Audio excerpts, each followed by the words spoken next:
Morena. So, milk kefir. This is made from grains. They're not actually grains, but it's called grains.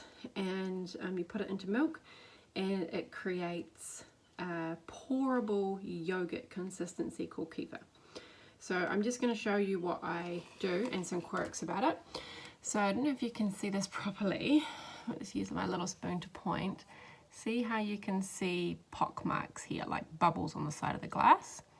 And it's actually this clear liquid, which if I turn this jar around, because I've let this go a little bit too long actually, all of the liquid has separated into kefir and what we call whey.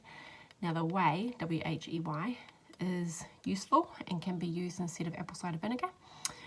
It's also quite nice to put on your gardens, helps to balance pH levels and things like that. So this is not an issue when it does that. Lots of people stir this all back up together and just drink it, and that's what I do.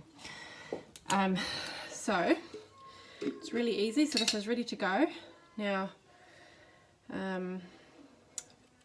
I use a colander, $2 shot colander, and I just pour the whole lot into this jar like this. And so you can see all of the clear liquid is coming out first, and then the rest of it sits there like chunky yogurt, and I just use a plastic spoon, everything's plastic, and just sort of move it around in the colander until it comes out. So here I'm just kind of shaking it through to get all the rest of the stuff out of it. So there is still a few little grains in here.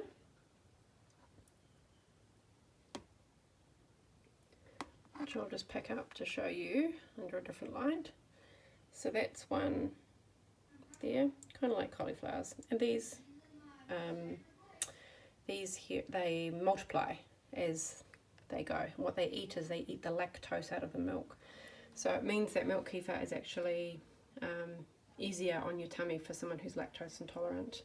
And you can just walk away and leave this sitting on top of the bottom jar if you've got the right size, but otherwise it just all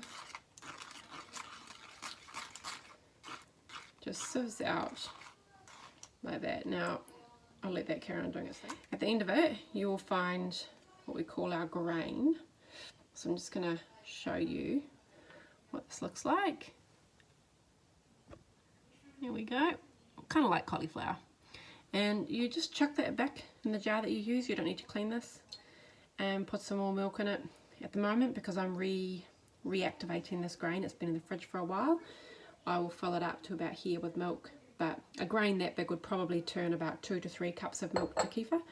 So normally a teaspoon of grain to a cup of milk, and there you go. So you can see it's very runny. And then in here we have the grains, and we'll just, doesn't need to be room temperature or anything, we'll just pour the milk in.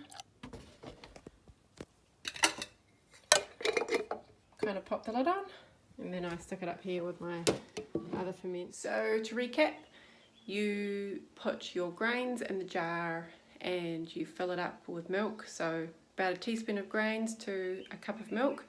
Leave it at room temperature until you start to see little bubbles of clear liquid in the side. That's the earliest time that you can drain it.